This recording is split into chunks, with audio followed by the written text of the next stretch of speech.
माझा जन्म ना कर्नाटक आणि महाराष्ट्राच्या बॉर्डरवर झाला, तर थोड्या खाण्यापिण्याच्या सवयी त्याप्रमाणे आणि थोड्या महाराष्ट्राच्या प्रमाणे ना आमची आजी बनवायची.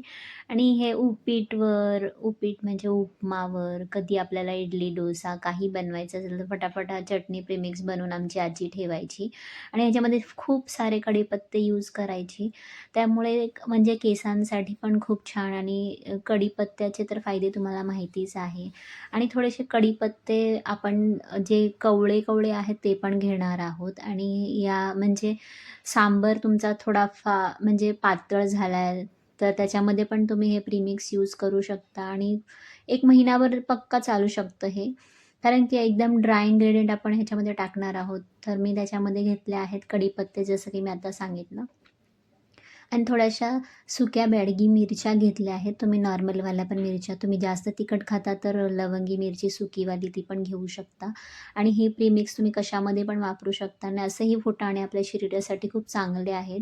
तुम्ही फुटाण्याच्या बदली जे डाळे असतात ते पण यूज करू शकता आणि एवढेच 3 इन्ग्रीडियंट टाकून आपण म्हणजे हे 3 गोष्टी टाकूनच एकदम छान प्रकारे आपण आपली डोसा, इडली कोणत्याबरोबर पण आपल्याला चटणी बनवायची. त्याच्यामध्ये थोडंसं पाणी नाहीतर दही टाकून आणि थोडंसं मीठ वगैरे ॲडजस्ट करून म्हणजे मीठ ऑलरेडी याच्यामध्ये टाकलेलं आहे, पण पाण्या हिशोबाने तुम्ही थोडं एक दह्या हिशोबाने थोडंसं मीठ टाकून तुम्ही कधी पण खाऊ शकता आणि हे प्रीमिक्स तुम्ही फ्रिजमध्ये एअरटाईट कंटेनरमध्ये भरून ठेवू शकता आणि अ, असं पण उपीटवर पण खातात आमच्या इथे, नाहीतर पोह्यावर पण खातात आणि म्हणजे कशामध्ये खात नाही, पोळीबरोबर पण खातात. खूप छान लागतं.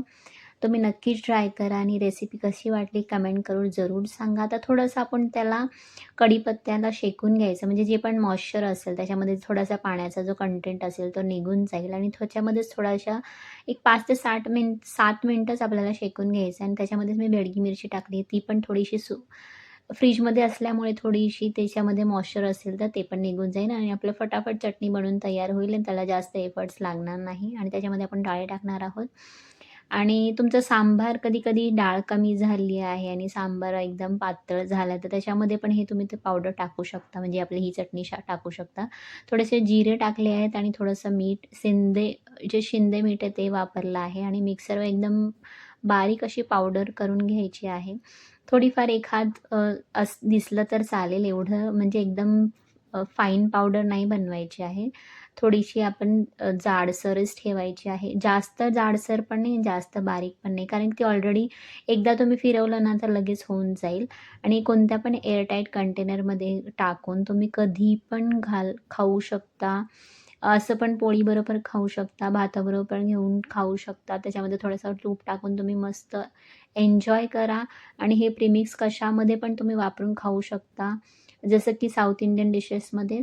करून बघायला विसरू नका. भेटूया तोपर्यंत धन्यवाद.